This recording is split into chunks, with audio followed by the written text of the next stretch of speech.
Hello, and welcome back to Unreal Specialization Week 2. So I'll just briefly go over what we'll be covering today. So we'll be covering texturing in Substance Painter and setting up materials in Unreal.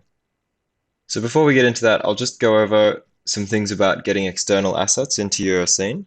So a while ago, Unreal Engine bought Megascans.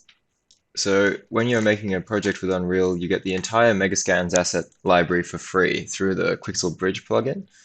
So we'll just go up to Window and scroll down here to find Bridge. And if you click this, it'll open up the Quixel Bridge window.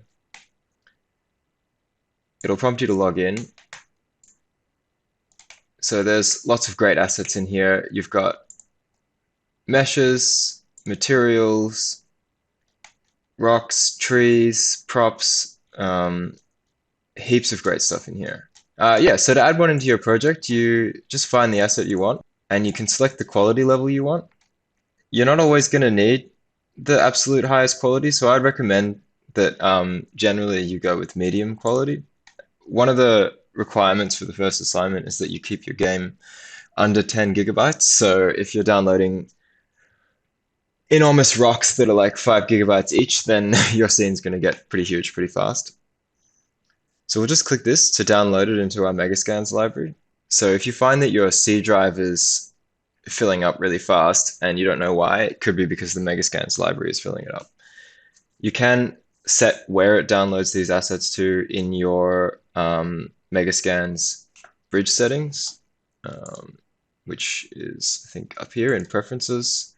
And you can set where the Megascans library is saving your assets. So if you've got a cache drive or a larger drive on your computer and you want to be saving them there instead of filling up your C drive, you could set a custom path there. Cool, so now that's downloaded, and all we have to do is just click Add, and it will automatically add it to our project. It's going to create a new folder, Megascans, and here it is. And it's already got materials and everything all set up for you. And we can just start duplicating this around our scene. And then I'll just cover how to migrate assets from one project to another. So all you have to do to migrate an asset or any asset in Unreal is right click and go Asset Actions and then Migrate.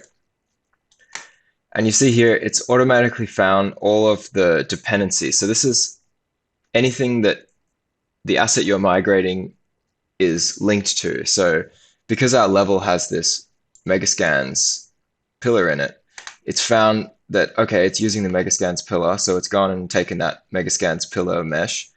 And then it's also found, okay, well, this Megascans pillar is using this material and these textures. So it's going to bring over those materials and textures as well. So it'll tell you to choose a destination content folder. So you can just find the project that you want to migrate it to. And you just want to open up just the content folder. You don't want to put it into a subfolder. You just want to put it in the content folder. And we can go select folder.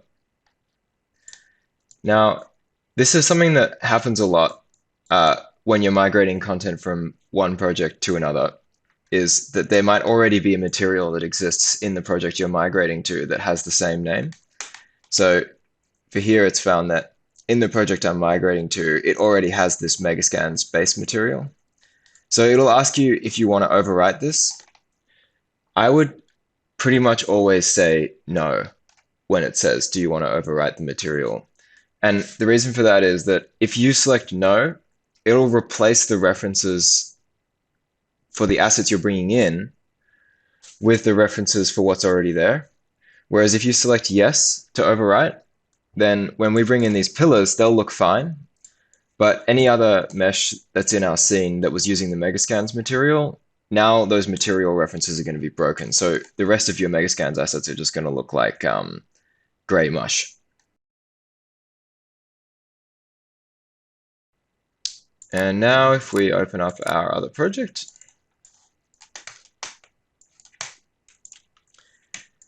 you'll see it's moved our level that we made, week 2 tutorial 4 level, and it's also brought over all the assets that we used in that. So our modular gate pillar megascans assets there. So we can just open this up, and here it is. Cool. So before we get into doing some basic materials, I just want to quickly call out the Cubegrid mode. So if you change your editor mode from selection to modeling, it'll open up all these modeling tools. And a really great one is Cubegrid. So Cubegrid allows you to just draw out grids of cubes, and you can press E to build up, and you can press Q to subtract. Yeah, oh, by the way, you have to make sure that you have nothing selected when you do this, otherwise it'll start editing whatever mesh you've got selected. So yeah, you can just draw out where you want a wall to be and press E to extrude up, and then select something and press Q to take away. And then if you click accept, now you've got this wall. And the good thing about this is that this is now correctly UV'd, and you can change the grid power here. So if we go this down to like 2, then I can make thinner walls and have a bit more detail in what I'm doing.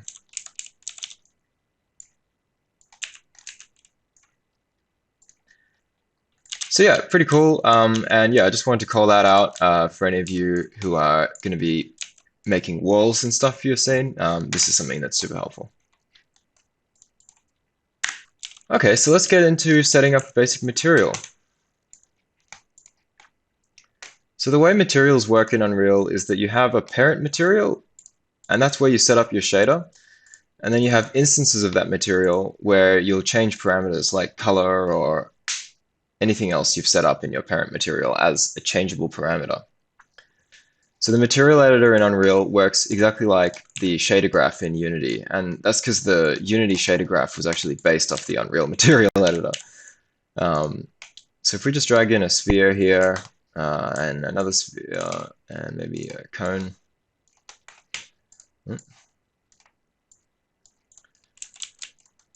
And we'll just make a basic material just to help you understand the way that materials are working in Unreal. So we'll create a new folder, materials. Call this one basic. So when you're creating a new material in Unreal, you just right-click in your content drawer, and you go up to here and select material. And the naming convention for materials is capital M underscore the name of whatever your material is. So I'm going to call this one capital M underscore basic. And Control S to save that. So if we open it up, you'll see the material editor. So this is your main shader. So this is where you're going to plug all of the inputs in for your material. So you've got base color, metallic, specular, roughness, emissive, normal, etc. Mainly, you're going to want to use base color, metallic, roughness, and normal, and sometimes emissive. I wouldn't really mess with the specular. The specular controls how much light is reflecting off your object. So if you set it to 0, there'll be no light reflecting off your object. And that's extremely unrealistic because in real life, every object is all reflecting the same amount of light. It's just getting diffused in a different way. So when it's very rough, you can't really see the light that's reflecting off it, but you definitely notice it when it's not there. So we're just going to create a basic material that just has a color. So if you want to create a color input in the Unreal Material Editor, you hold down 3 and click, and that will make a color. If you hold down 2 and click, that'll make a vector 2. And if you hold down 1 and click, that'll make a scalar value.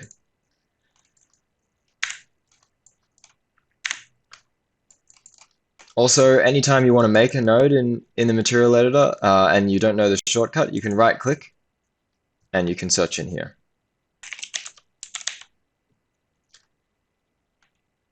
And here we go. If we find constant 3 vector, that'll do the exact same thing as holding down 3 and clicking. Okay, so we're going to connect this into the color input of our material.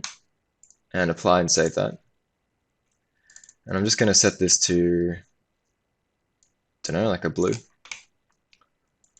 And if we hit apply and save, now we have this material. We can drag it on. And now all our objects have this blue material on it. If we wanted to control the roughness, we could hit 1, hold down 1, and left click to create a scalar parameter. And we can plug in, you know, maybe if we plug a value of 0 into the roughness, it's going to get very reflective. And maybe we hold down 1 and click and we plug in a value of maybe 0.5 into metallic. So now we have this kind of a little bit metallic and shiny material. If we click apply and save and then look now, then our objects are a bit metallic and a bit shiny. So this is cool, but we can't really, if we wanted this mesh to be red and this one to be blue, we'd have to create an entire material again all from scratch. So in Unreal, it's best practice not to actually apply the base material to any of these meshes, and instead be applying an instance of the material. So if you right click on a material, you can go up to the top and select Create Material Instance.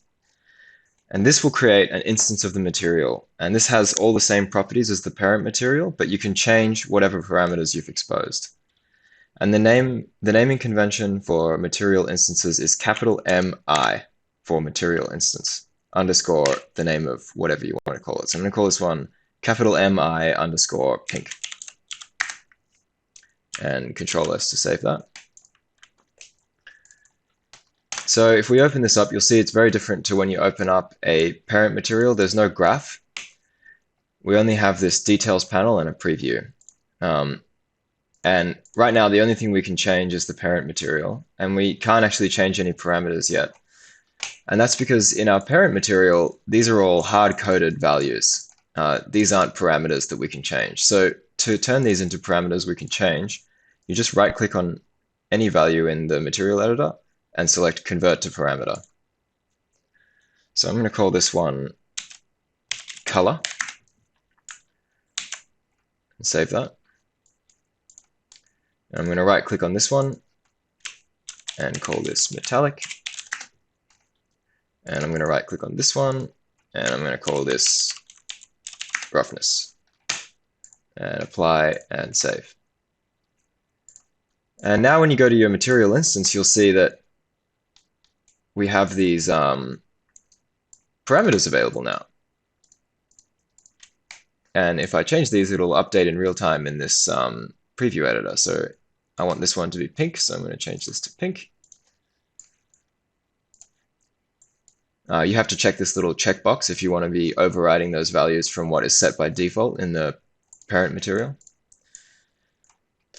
And we can now drag this instance on. So we'll create another material instance. This one's going to be green. So I'll right-click on my parent material again, and I'll select Create Material Instance. And I'll call it capital MI underscore green. And save that. And I'll drag this onto our cone. And now I can change this color. And another really helpful feature with material instances is that because the base material is already compiled, when you're changing these parameters, they'll update in real time in the editor. So you can see how they're looking while you're dialing it in. So I think I like that. And I think maybe for this cone, I want it to be a little bit less reflective and maybe a bit more metallic.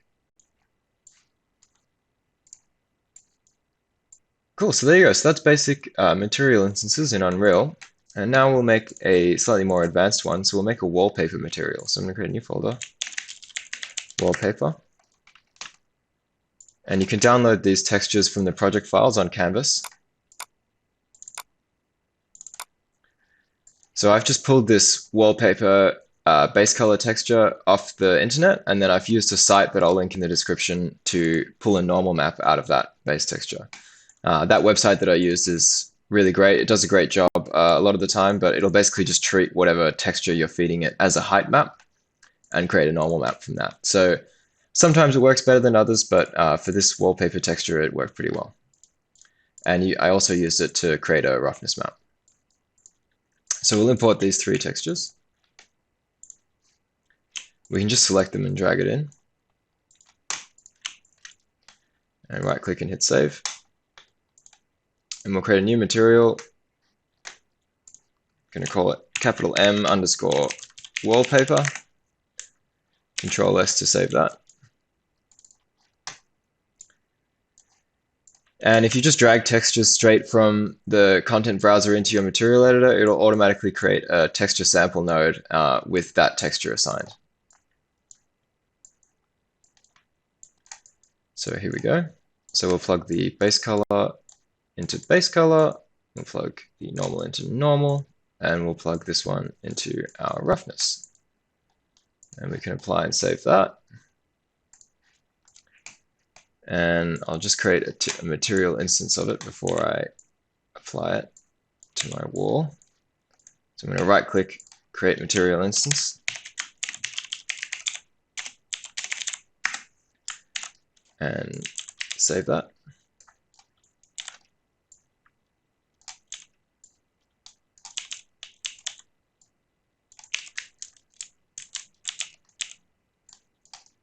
And there you go. So we've got our wallpaper texture there. We've got the normal. You can see the normal is affecting the way that it's reflecting the light. And our roughness is working as well. The middle parts of this are more shiny than the pattern part. Cool. So if we scale up this wall though, it's going to be all stretched, and maybe we want it to be tiling more than that. So I'll show you how to set up tiling controls for a material. So we'll go back to our parent material, and we will first need to get the UVs of our mesh. So we right click and type texture coordinate. Now this will get the UVs for our mesh. If we plug this straight into the UV input of our textures and apply and save, nothing will change because this is exactly the same as what these are automatically using. So we want to multiply this by our tiling value. So if we press Alt-click, you can delete these strings. This works the same in the material editor as it does in the blueprint editor. I'll reorder these so it's a bit neater. So we want to multiply this by some value. So to create a multiply node in the material editor, you can right click and type multiply. Or you can hold down M and click, and that'll create a multiply node as well.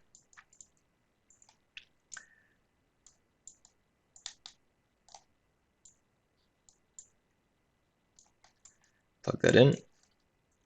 Now, because we're multiplying this by 1, that's going to be exactly the same as it was coming in, so that's not going to change anything.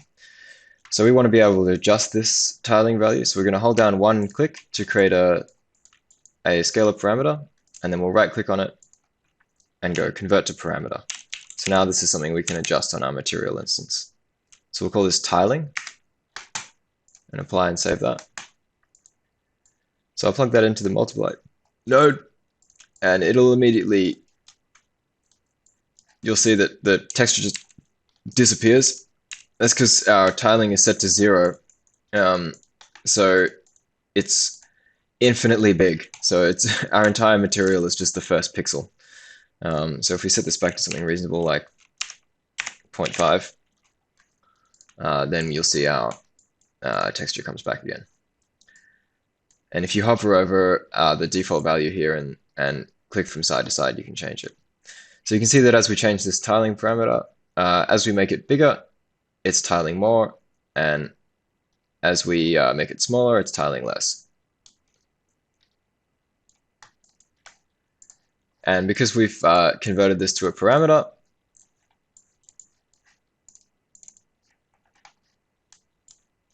this control is available on our material instance.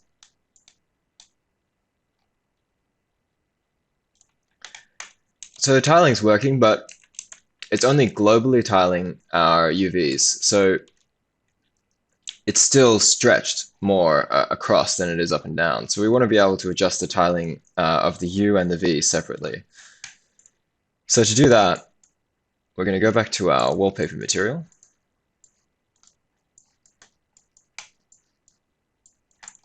And instead of just having a global tiling parameter, we're going to delete that and we'll create two new ones. We'll call this one tiling X or tiling U. And we'll call this one tiling V. There's also a shortcut for creating scalar parameters that saves you that extra step of creating a scalar value and converting it to parameter. If you just hold down S and click, that'll create a scalar parameter. So we're just going to create tiling U and tiling V. And we'll set these both to default to 1.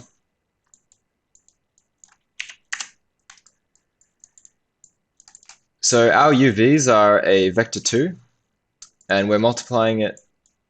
And before, when we were multiplying it by just one tiling value, it was multiplying both of those, that U coordinate and the V coordinate, by the same value. So we want to multiply this vector 2 by another vector 2. But we only have one input here, so we have to pack these two values into a vector 2 so that we can multiply it by our UVs. So we'll right click and we'll go make float 2.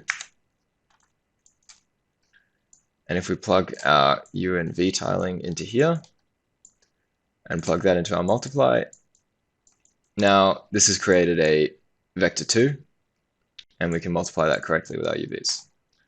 We'll apply and save that. And now if we go back to our wallpaper material instance, you'll see we've got our two new parameters, tiling U and V. And we can adjust these separately.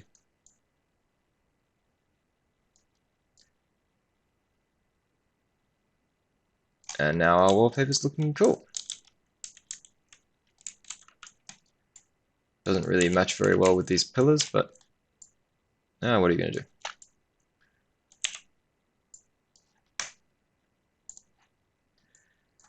So this is cool, but we don't really have a lot of control over how this wallpaper looks. So let's go over adding some more controls to this wallpaper material. So first things first, I'm going to convert these textures into parameters as well. Call this one base color. Call this one roughness. And this is so that if I've got different wallpapers down the line, I can plug those different textures in, and I don't have to rebuild my wallpaper material every time. So if I apply and save this, now on any instance I create of this material, I can also set the textures that we're using. So that's super helpful. And the other thing that might be nice is some control over the color. So if I hold down 3 and click, I'll create another constant color. I'm going to set this to white by default. If you double click on this cube here, you can, if you double click on the node, you can bring up this color editor. So I'm going to call this parameter, I'm going to right click and convert it to a parameter. I'm going to call it tint. And then I'm going to multiply that by our base color. And then I'm going to plug that into the base color instead and hit apply and save. And now I'll duplicate this material instance and I'll create mi wallpaper red, control save. And I'll duplicate this wall. And now if I apply this red material on and change this tint, it's going to multiply that base color we had by our tint color. So that's cool, but sometimes when you're tinting the base color of a material, it'll kind of get a bit muddy because it's multiplying it with the base texture. And sometimes that's what you want, but sometimes you just want it to be just whatever color you're setting. So we're also going to add a control that's going to allow us to desaturate the base texture if we want. So we'll go back to our wallpaper material and we'll right click and we'll search for desaturation.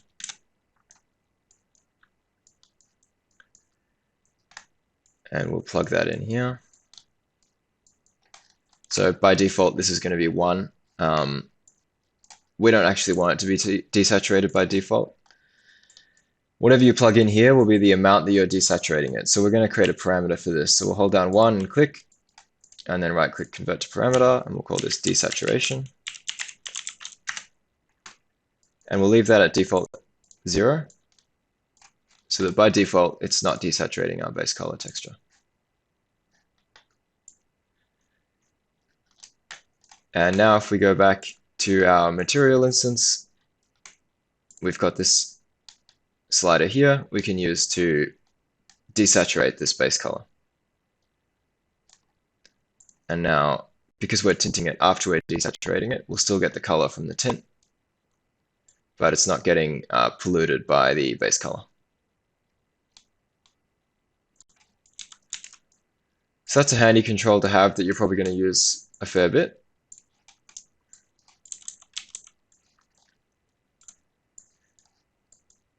Now you can add comments in the material editor, just like you can in Blueprint. So if you want to add a comment, just select the nodes and hit C. We'll call this base color controls. And if you select the comment and go over to here, you can adjust the comment color. So I hate this default gray. I think it looks hideous. So I'm going to set this to black, and I think that looks a lot nicer.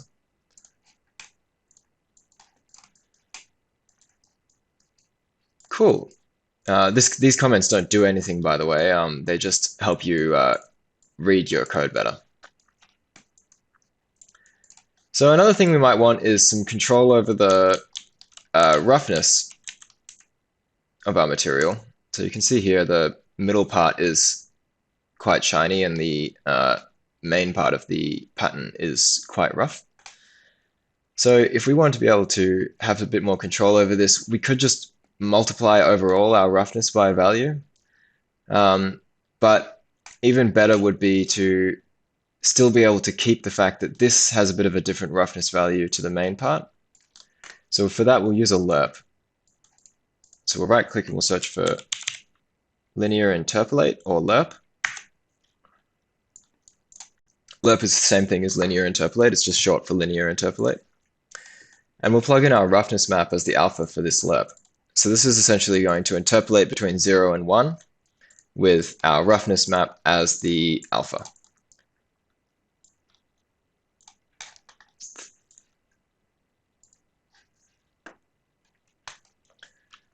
So if we apply and save that, it's going to look exactly the same.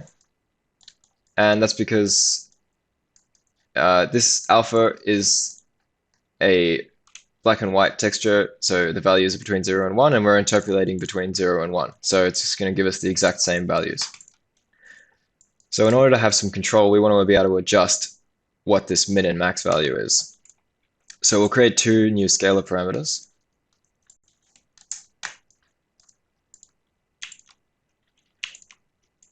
And I'll call this one max roughness.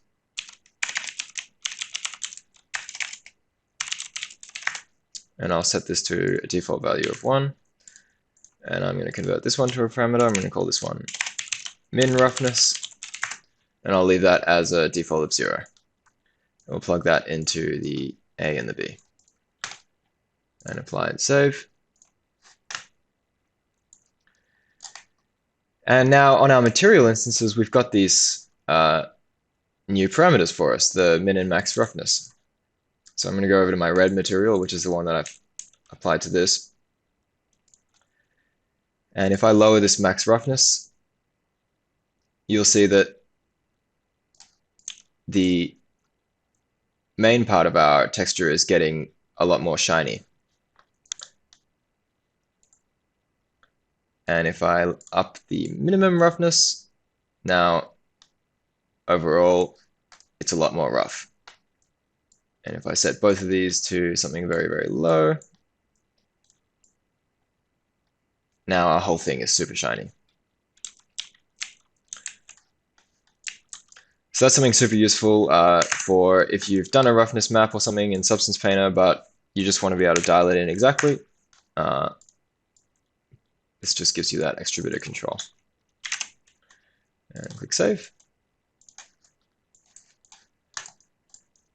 Cool, so we're going to just put a comment around this. We'll call this roughness controls. Make that black. Sweet. And we've got this normal here, and the normal's looking all right, but maybe we want to adjust how strong this normal is. Maybe we want to make it stronger or weaker. There's no normal strengthen node in Unreal, but there is a flatten normal node, which when you give it a value below 0 will strengthen the normal. So we're going to right click in the material editor and we'll search for flatten normal. And we'll plug our normal into the normal input. And then we'll create a new parameter. And we'll call this normal flatness. And we'll plug this one into the flatness input. And apply and save. And now we have this normal flatness parameter, and we can up this. If we put it all the way up to 1, then our normal will be completely flat, and we'll be getting no input from our normal. If we put it above 1, it'll invert the normal. So now it looks like the middle part of the pattern is bumpy and not the darker part. And if we put it below 0, then it's going to strengthen the normal. So it's going to look even stronger than it was before. This normal map I made is pretty low res, so it doesn't look that great. So I'm probably going to leave this. Maybe it's kind of cool in inverting it. Sweet. So I'm going to save that. And our wallpaper material is done. So I'll put a comment on this. Call it normal controls.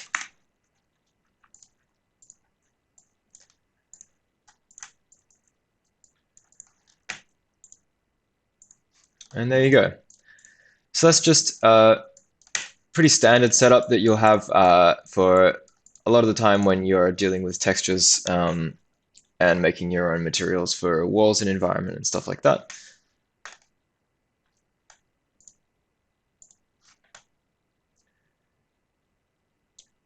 Okay, great. So now let's get into texturing in Substance Painter. We'll be texturing this lamp. I've modeled up a low poly version of the lamp and also a high poly version. So I'll show you how to bake the detail from your high poly mesh onto the low poly mesh as well. And then we'll bring it into Unreal, and I'll show you how to set up this emissive material.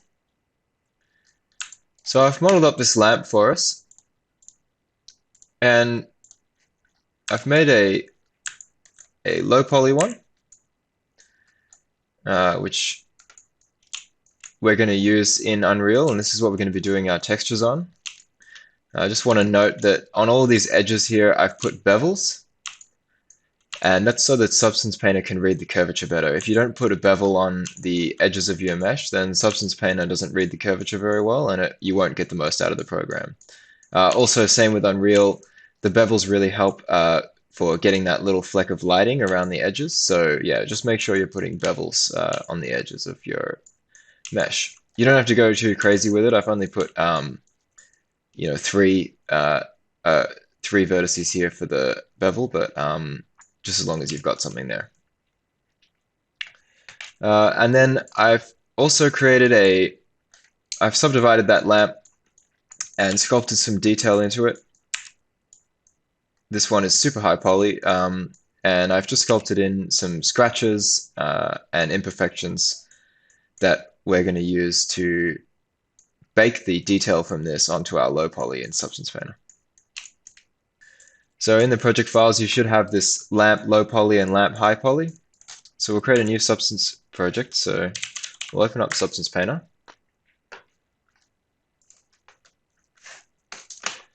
And we'll go up to File, New.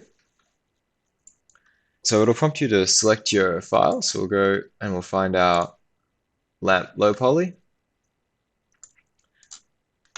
And we'll click OK. And now we have our lamp in here. So in the assets window, you've got a bunch of different materials. So these ones here are just the basic substance materials. In Substance Painter, I want to stress the ones you want to use are the smart materials, and they're in a different tab. They're this one over here, smart materials. These are awesome, but you only get the best out of them when you bake the mesh maps. So if we just chuck one on here, like this steel painted one, you'll see it doesn't really look like it does in the thumbnail, and that's because we haven't baked any of the mesh maps yet. So whether you're using a low poly or a high poly, it doesn't matter. You always want to bake your mesh maps in Substance Painter. And that's because the mesh maps bake a bunch of information like curvature and ambient occlusion that the materials will then use to do a whole bunch of the work for you. So we're going to go to Mode, Bake Mesh Maps, and we can just leave all these checked on, and we'll select Bake Selected Textures. And we'll give that a minute. Okay, now that's done baking, we can return to painting mode. And you can go up to here and you'll scroll down to mesh maps and you can see all the different mesh maps it's baked. So we've got ambient occlusion. This has baked in the lighting data of shadows in the little crevices of objects. So in game engines like Unity and Unreal, the lighting isn't complicated enough to calculate these little shadows. So one of the ways that you can get some extra juice out of your mesh is by using something like Substance Painter to bake the ambient occlusion map, and then you can plug that in your material and you'll get these nice shadows. And Substance Painter will also use this for any smart materials where it's gathering dust, so it'll gather some dust in the crevices here. We've also got our curvature map. So this is going to help Substance Painter know where the edges of things are. And there's a bunch of other ones. So if we go up to material, again, this is just going to show our whole material. And if we drag on one of these smart materials now, you can see it's chipping the paint for this steel painted one where the edges are, which is super nice. So that just saves you a whole bunch of time and effort because it looks really handcrafted and it took you literally 2 seconds to just drop this on. But it's only going to be able to do this if you've baked the mesh maps. So I'm going to find one I like for the lamp. One of my favorites is Plastic Dusty. It does all this nice dust stuff. Cool. So this is fine. Like this would be enough. If you did a low poly and you've done beveled edges so that it picks up this curvature properly, it's going to look really nice. But if we want to get even more detail out of our mesh, we can use the high poly to bake instead. So I'm going to go up to Bake Mesh Maps, and this time I'm going to rebake it. And instead of baking it with the low poly, I'm going to bake it with the high poly. So I'm going to select this high poly here. And now this is going to use the high poly to bake all those mesh maps, and it's going to bake that detail onto our low poly. So if I go Bake Selected Textures, give that a moment, and then return to painting mode. Now you can see it's baked all that fine detail that we sculpted into the high poly onto the low poly. So if you go to our mesh maps and find normal, you'll see that it's created a normal map that's baked the lighting information from that high poly onto our low poly. So we still have the same amount of geo, but this normal map is making our low poly look like the high poly. And the other great thing about using that in Substance Painter is that it's also used that high poly for all of our maps like curvature. So any smart materials that are using curvature are also going to be reading those cracks and crevices that we made in our high poly. So you can see the plastic dusty material is responding to these crevices, and that just makes it look a lot better. So we are like pretty much done. I mean, this is how powerful Substance Painter is if you bake the mesh maps and use a smart material, it just looks really great pretty much out of the box. But we're just going to edit some of the layers in this smart material to get it looking the way we want. So the first thing I'm going to change is the color. So I'm going to open up this plastic dusty smart material, and it's just a folder with a bunch of different layers. I'm going to find this base one here. I'm going to set this color to something I like. I think something like that's nice. And now our other problem is that the dust maps are showing the UV seam of our mesh. And that's because these dust layers are projecting those dust textures based on the UVs. And that's giving us this nasty seam. So to fix that nasty seam, we're going to go into the mask layer of this dust layer, and we can find this mask builder, and we can scroll down and we'll find use triplanar, and we'll set this to true. And we'll do the same for the dirt layer. Set this to use triplanar. And now you can see that nasty UV seam is gone. And that's because it's not using the UVs anymore to project that dust texture. It's using triplanar projection, which is just going to project it from the left, right, and top of your mesh. So that's another great thing about Substance Painter is for a lot of stuff, you can use triplanar projection to hide bad UV seams. So if you've been lazy with your UVs and you've got UV seams all over the place, triplanar projection can solve a lot of that for you. Cool, so that's nice. But I'd like the bottom of this lamp to be metal and maybe this middle part, and also this top part here. So I'm going to find a nice metal smart material that's pretty close to what I want. So I'm just going to try a few different ones. I think I like this steel painted medieval stylized one. I think that's doing some nice kind of metal wear. So if we put this above our plastic dusty, now this entire material slot is all going to be that metal material.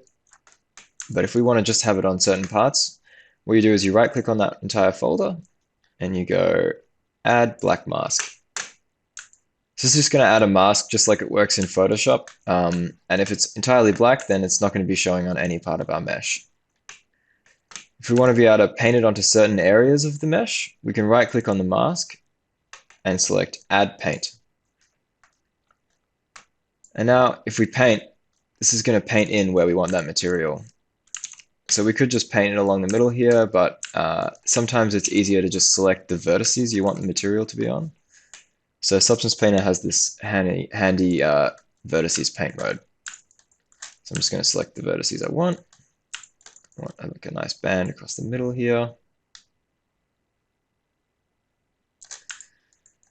Now, if you accidentally paint on some areas where you don't want it, you can just go over here to your fill mode and you can set the color to black.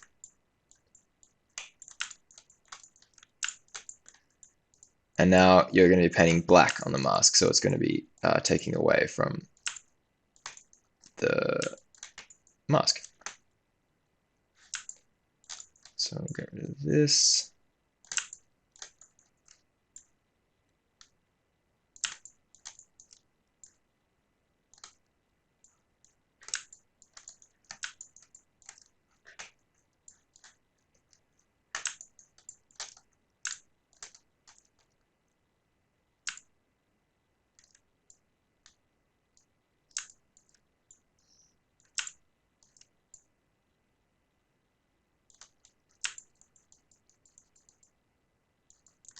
Nice. All right, so we've got our little band in the middle.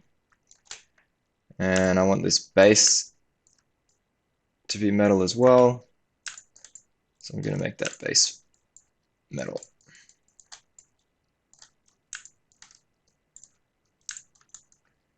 Cool. Now I'd like this little thing that the globe is sitting in to be metal as well, but it's a little bit hard to get to because this lampshade's hiding it. So if you go up to your texture set list and press this little eye, you can hide different meshes based on their material. So I'm going to hide the lampshade and the light. And then I'm going to use this paint mode again, and I'm just going to select that top part and make that metal.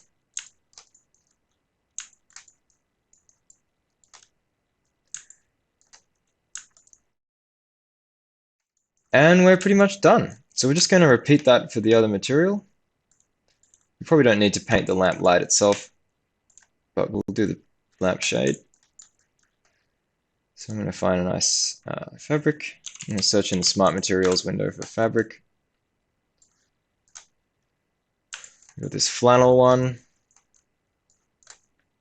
Got this linen one. Maybe this linen one. Yeah, I'm going to leave it on this linen one. And I'm going to do the same thing.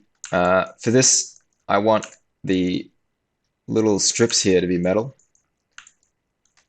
So I'm going to find a metal material, and I'm going to do the same thing. I'm going to mask it for just those strips. I'll probably use the same steel Smart Material that I use for the base. And I'll add a black mask. Add a paint layer. Now these vertices are a little bit trickier to get to. So there's also the UV fill mode, and you can just select it by UV island. So sometimes that's a bit easier. So I'm just going to click on these UV islands for the rim, and now they're metal.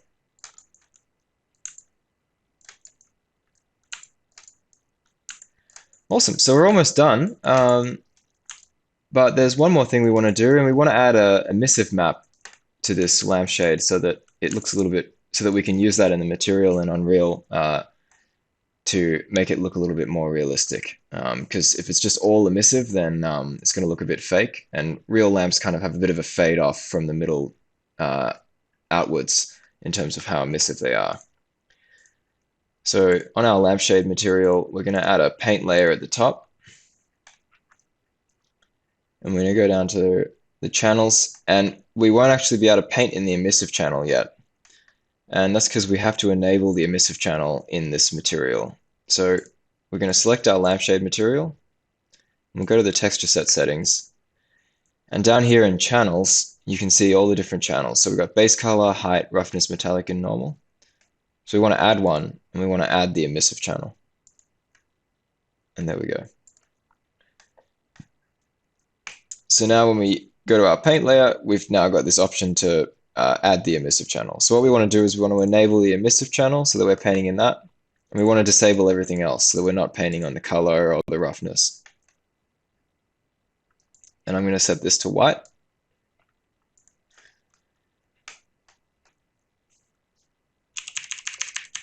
And now if we start painting, it looks like we're painting in the base color, but that's because we're viewing it in material mode. So Substance Painter is making this glow as if it was emissive. So if you actually select your base color, you'll see we're not actually painting in the base color.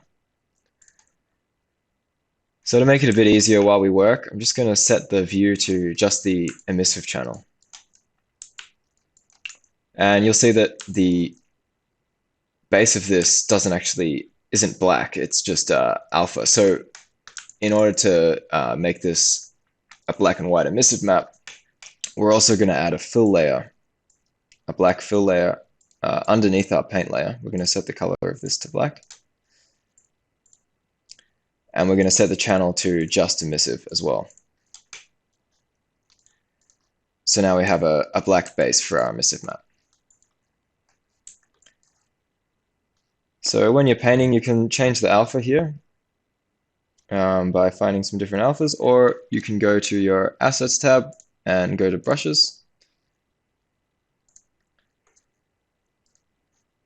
And there's a bunch of different brushes here that behave similar to how Photoshop brushes would behave. And you can actually import brushes from Photoshop to Substance Painter if you want to use them. So I'm just going to find one I like. And this dirt one looks all right.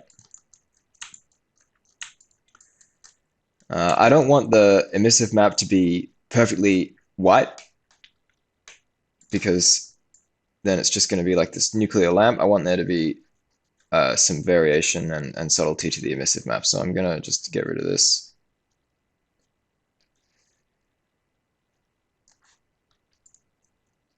And then I'm going to take the flow down a lot and the opacity. So I'm just subtly building up this emissive map.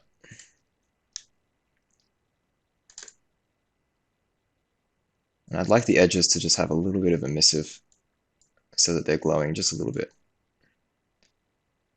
And then I want it to be a bit stronger around the middle.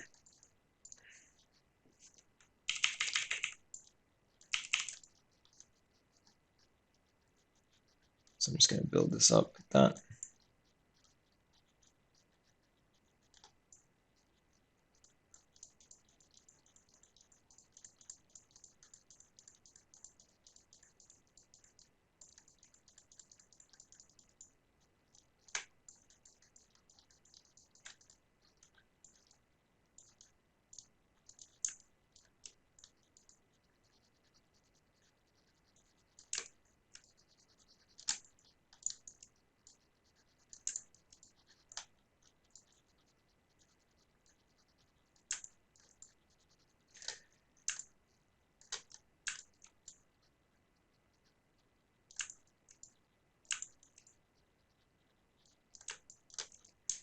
Nice. Okay, so we've got our emissive map painted, but you'll see that we've actually painted onto the metal rims as well.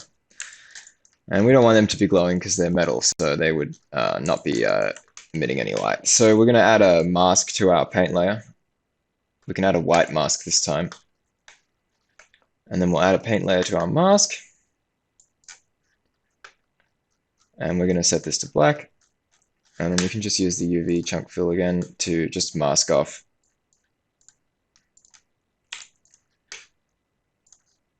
those metal pieces so that they're not getting any emissive. Cool. So now we are done with our lamp.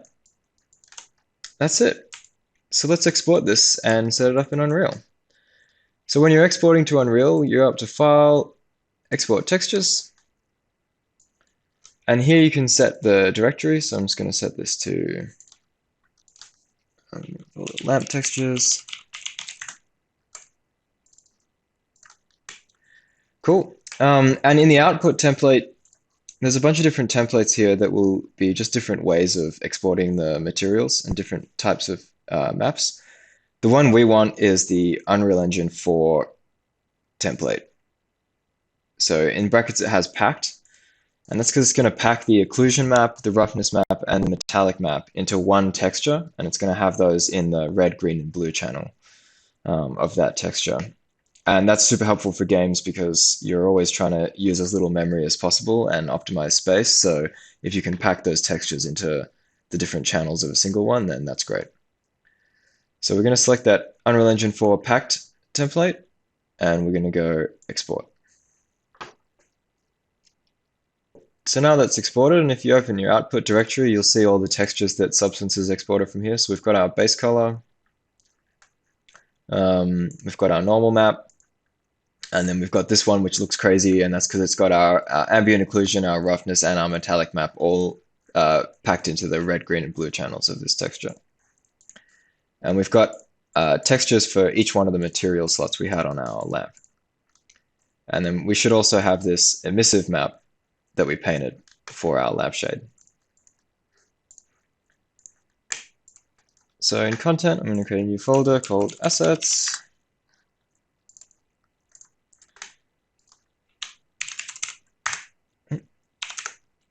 Create a folder for lamp.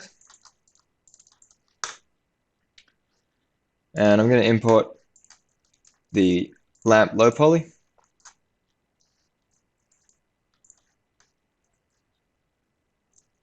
Now, by default, Unreal will create new materials when you're importing in a mesh. I generally will just leave this to do not create material because the materials it creates are pretty bad. So we're just going to leave this as do not create material and we'll select import.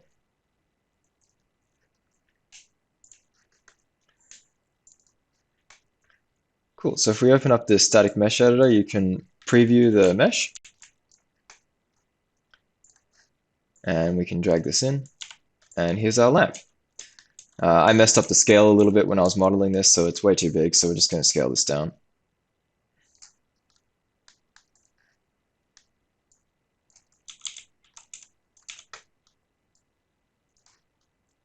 Disable snapping. Cool. So here's our lamp. And we'll import the textures for it. So we'll create a new folder for textures.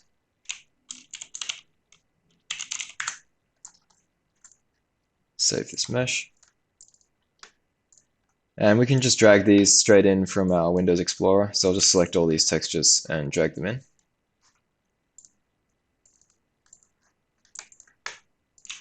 And I'm going to select them all and hit save. So you're probably going to have more than one asset in your scene that's using substance painted materials. So we're just going to create a master material called M underscore substance master because we're going to use this for our lamp, but we'd also use the same base material for any other assets that are coming in from Substance Painter.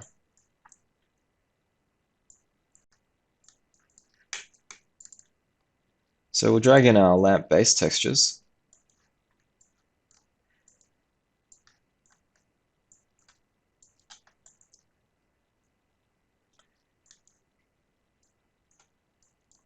And we'll plug the base color into color.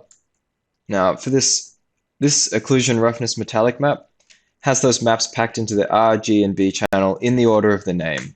So if you ever forget which one's which, you can just check the name and occlusion roughness metallic. So we're going to go occlusion, roughness, and metallic. And apply and save that. And we'll plug this one, the normal, just straight into the normal input. And apply and save that. We want to be able to use this for any substance materials, so we're going to convert these to parameters so that we can swap these out. So we're going to call base color,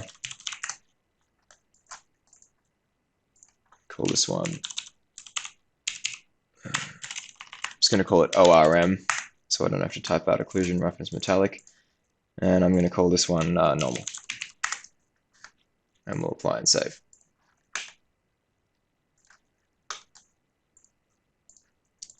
I'm going to right click on this substance master material. I'm going to go create material instance. I'm going to call this mi underscore lamp base and save. We don't actually need to set these textures here because we already set them as the default in the base material, but if you didn't do that, then you'd set these textures here. And we can drag this onto our lamp base. So you'll notice that it looks a lot shinier than it did in Substance Painter. And that's because when you default import textures into Substance Painter, that occlusion roughness metallic map doesn't get interpreted properly. And Unreal thinks it's just a regular color map. So in our sampler here, it's just sampling it as color, whereas this should be linear color. So if I set this to linear color now and apply and save, it's going to give us this error. And that's because the base texture is actually being interpreted as regular color. So what we want to do is we want to go into the occlusion roughness metallic maps. And for each one of them, we want to uncheck sRGB. And now it will be interpreted as linear color. So we'll do that for our lamplight as well. Save. And we'll do it for our lampshade. And save that.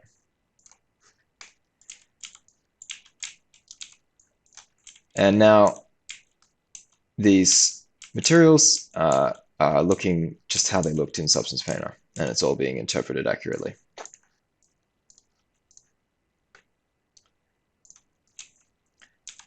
Cool. All right, so we'll set one up for our lampshade as well. We're going to be using the emissive map for the lampshade, so we're going to add an extra texture. So I'm going to duplicate this substance master material, and I'm going to call it m_lampshade and save that.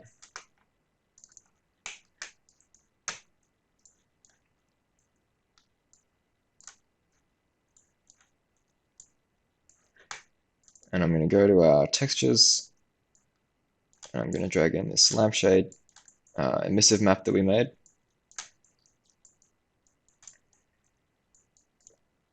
And I'm going to plug that into emissive. And I'm going to right click, I'm going to convert this to a parameter, call it emissive map, and apply and save.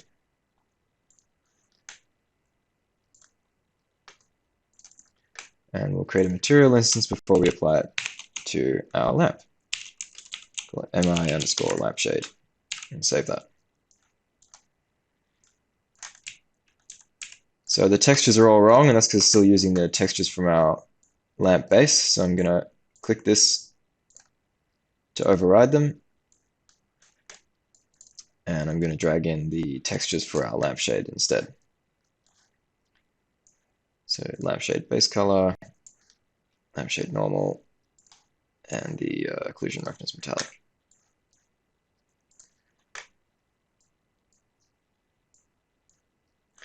Cool. So now our lampshade's glowing just like it was in Substance Painter, but it still doesn't look very good.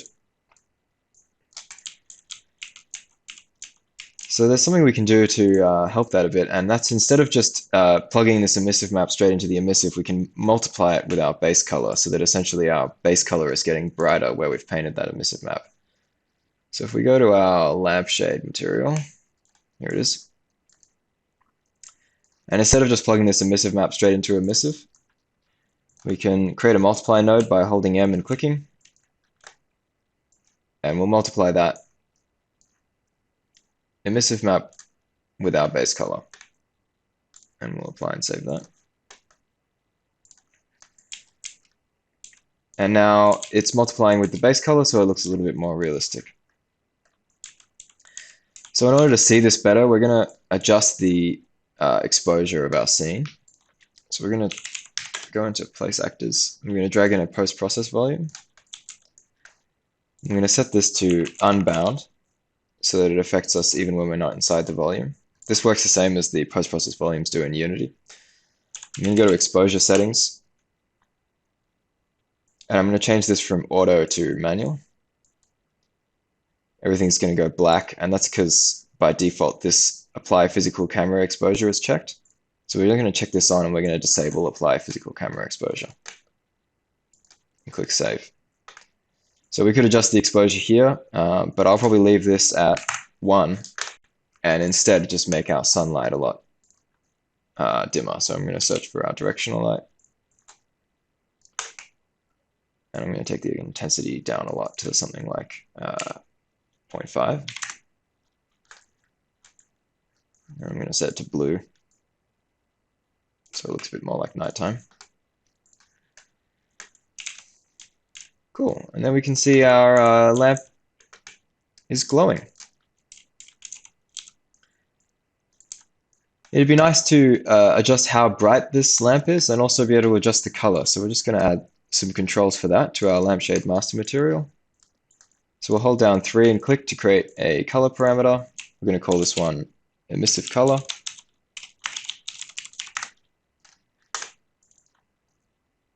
I'm going to set this to default at white. And then I'm going to create a scalar parameter. So I'm going to hold down 1 and click, create a scalar value, convert it to a parameter. I'm going to call this emissive brightness. I'm going to default that to 1. If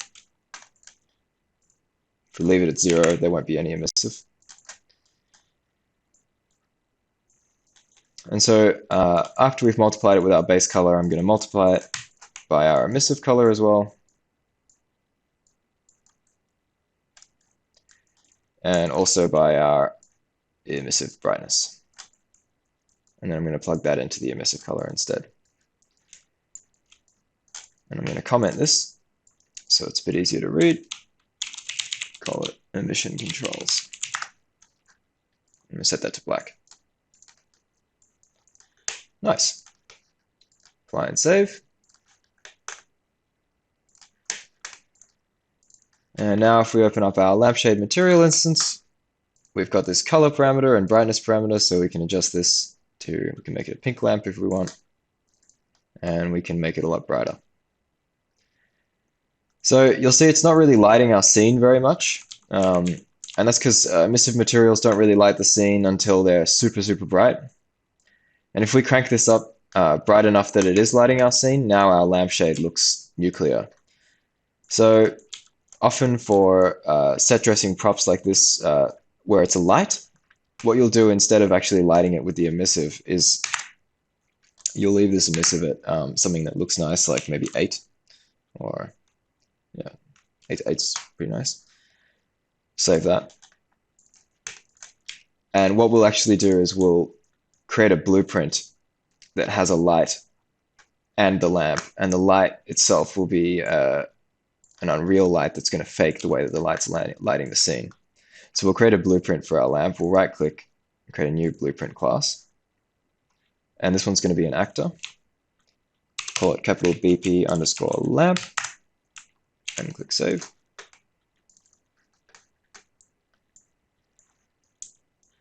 So we can drag our lamp mesh in. Now we could assign the materials in here, but then every time we have to drag in this mesh, we have to assign the materials again. So in order to save a bit of work, we can actually open up the static mesh asset itself and assign the materials we created in here. So I'm going to assign this lamp base.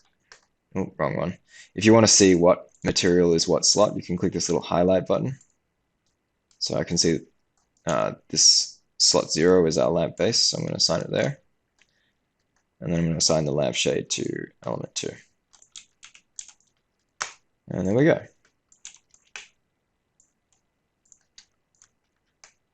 And now if we open up our blueprint, those materials will already be assigned because we've assigned them on the static mesh itself.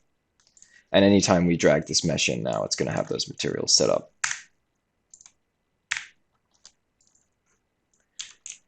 Cool, so we'll create a blueprint for our lamp. And if we just drag this into our scene now, it's going to have just our lamp. I might fix the scale of this in the blueprint.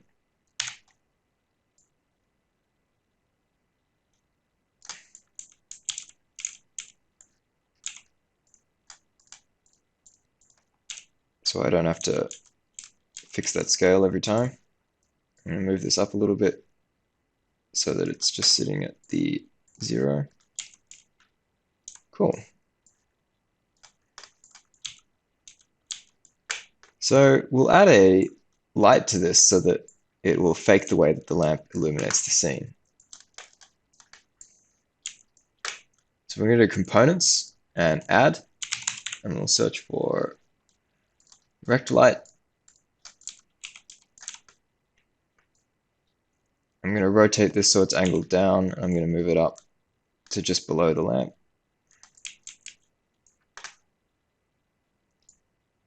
I'll make it a little bit smaller. So that'll be one for the bottom. And you'll see this is updating in our blueprints as we edit it. And then I'll right click and I'll duplicate this light. And I'll put one on the top.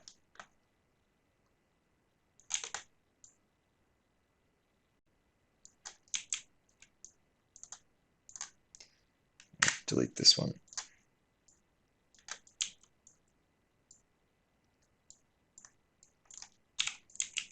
So now our lamp is illuminating the scene in a bit more of a realistic way.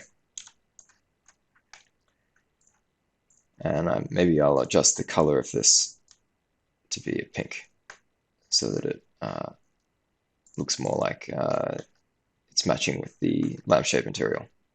You can right click on this color parameter and select copy, and then we can paste it onto the light, the other one. Cool. So there we've got our lamp blueprint. And now we don't have to set up those lights every time. We can just drag a bunch of these in while we're set dressing. And we don't have to keep setting this up. One more thing I want to mention is you can see how we can't actually see the inside faces.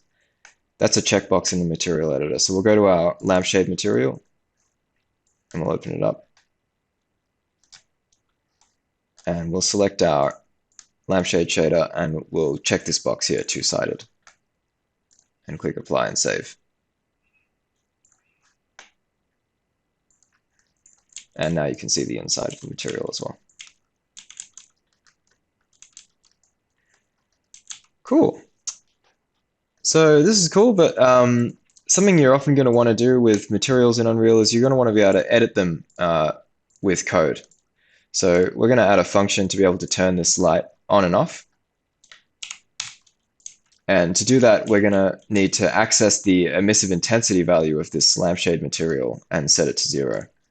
So I'll show you how to do that. So we'll open up our lamp blueprint, and we're going to create two functions. We're going to create the lamp off function and a lamp on function.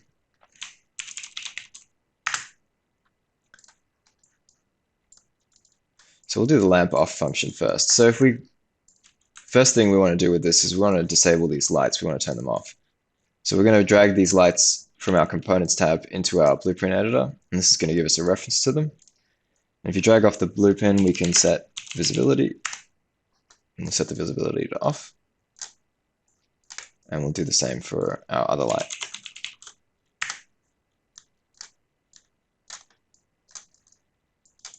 Now we can copy this and paste it into our lamp on function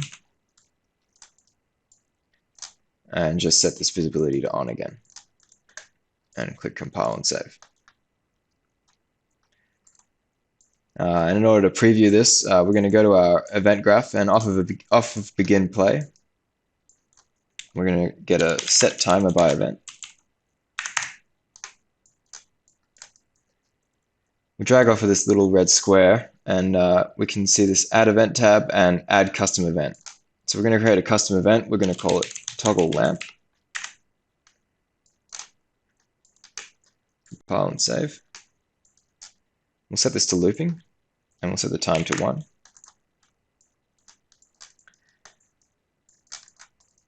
And in order to be able to toggle the lamp on and off, we want to be able to keep track of whether the lamp is on. So we're going to add a variable.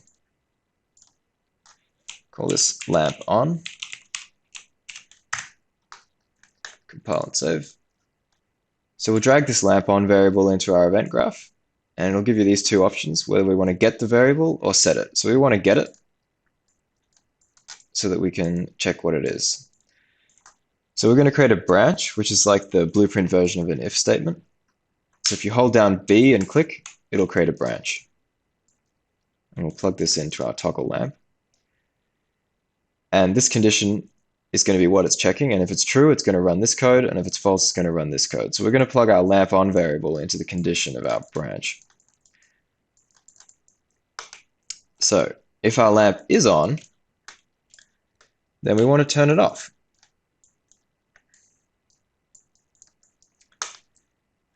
And if our lamp is off, if it's not on, then we want to turn it on.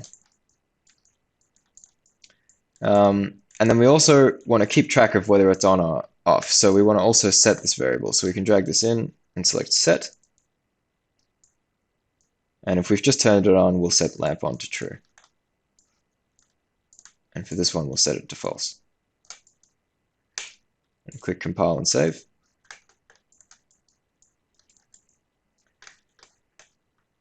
And I've set this event to looping, and I've set the time to 1 second. So it's going to toggle this lamp once every second.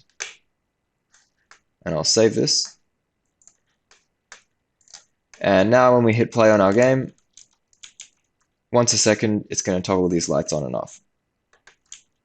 But the lampshades are still bright because the emissive is in the material. It's not controlled by the light. So I'll show you how to access that emission intensity variable we created through the blueprint.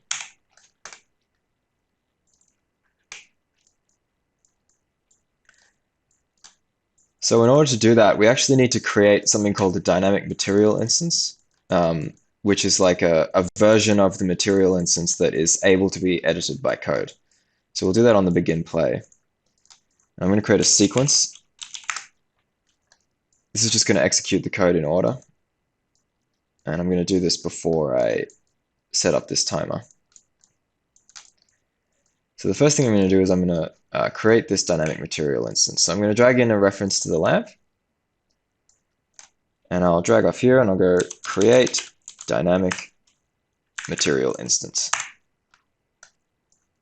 It's going to ask you for an element index and also a source material. So for the source material, we want it to be our lampshade material. And the element index, this is which material slot it's going to create it for. So we're going to check our mesh and we're going to see which material slot is the lampshade. So it looks like it's in material slot 2. So we'll put element 2 in here.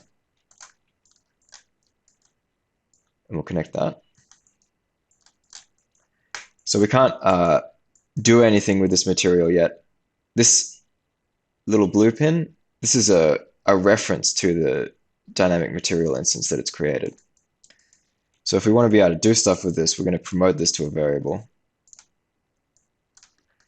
I'm going to press F2 to rename this. I'm going to call this lampshade material and compile and save.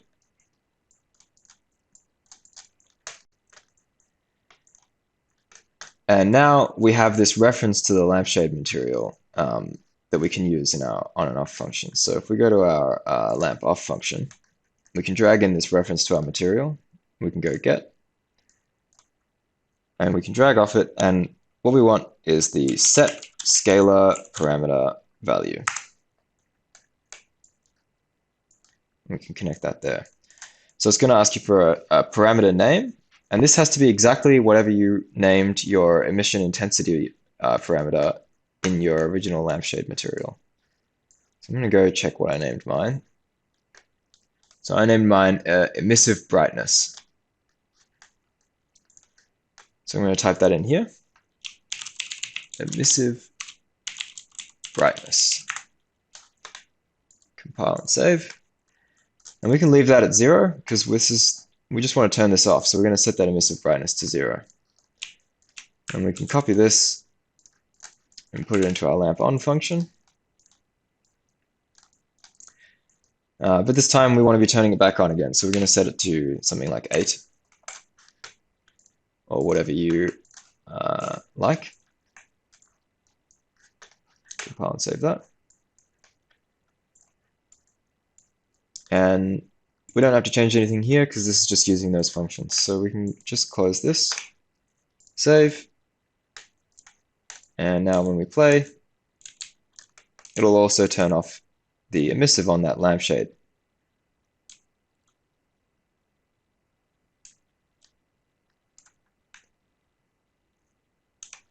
So that's nice, but say we wanted to have some extra control over it. So we wanted to be able to turn this on and off while we were set dressing. Maybe we wanted some of them to be off and some of them to be on. So to do that, we're going to move some of this code to the construction script, which is what's run in the editor. So I'm going to get this create dynamic material instance code. And I'm going to Control X to cut it, and I'll paste it into the onConstruct event. And compile and save. And I'm going to do a similar thing to here. I'm going to check if our lamp on variable is true.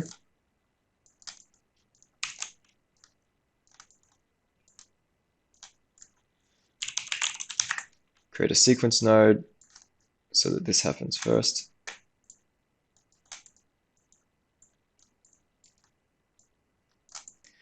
I'm going to check if our lamp on variable is true. And if it's true, then I want to turn it on. And if it's false, I want to turn it off.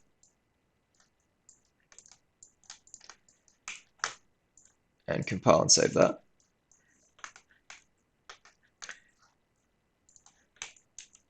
Now, by default, our lamp on variable is false, so all of these lamps are going to be off. If we want to be able to turn them on, we can't actually edit that variable on any of these instances. And that's because the variable isn't instance editable yet. So what we have to do is we go back to our blueprint and we select this variable and we click this little I button. It's the same as checking this checkbox over here, instance editable. And that'll mean that we can edit this value on the different instances of our blueprint. So now you see it's appeared up here at the top, and we can click lamp on, and we can set that to different variables on different lamps. So anytime you want to have a variable that you can edit on the different instances of the blueprint, that's the way you want to do it. You want to create the variable and make it instance editable. Cool, and we'll save that. And now if we hit play, they're still going to toggle, but they'll alternate because some of them were starting on and some of them were starting off.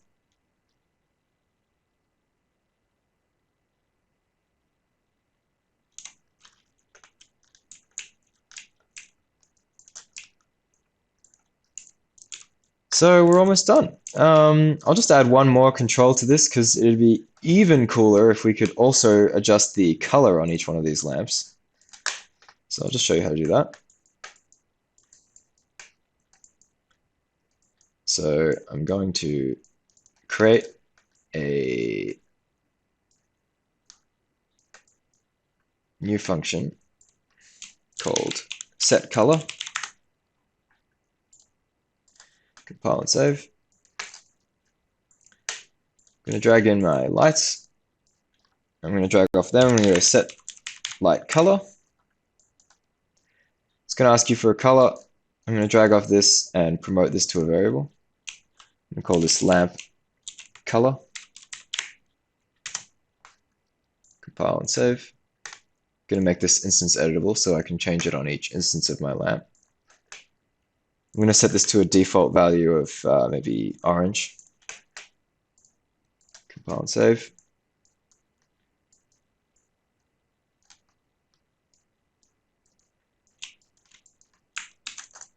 I will duplicate this and do it for the other light as well.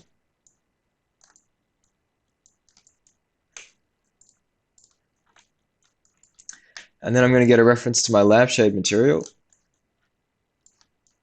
Get that. And then now we're going to search for set vector parameter value. And compile and save. And I just need to go and find out what I named my color variable in my lampshade. So we named it emissive color. So I'm going to type that in here. It has to be spelled exactly the same. And I will plug my lamp color into there.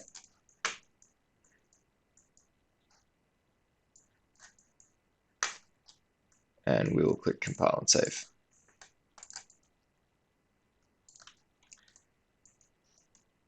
And then in our construction script,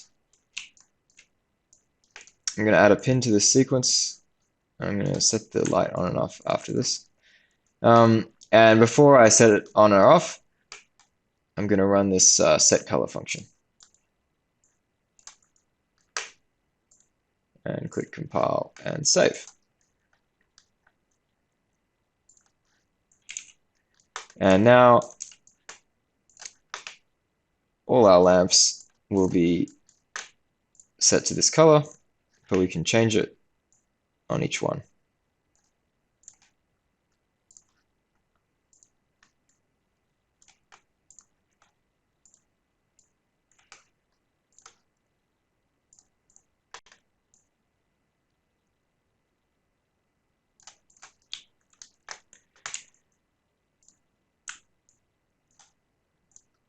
And there you go.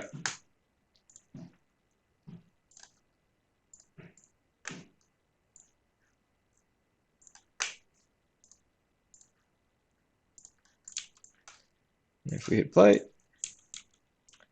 now we've got these colorful alternating lamps. Oh yeah, and there's one over there that I forgot about. So that's it for today. That's just a bit of an overview into materials in Unreal. So yeah, thanks a lot. Let me know if you have any questions, and I will see you all next week.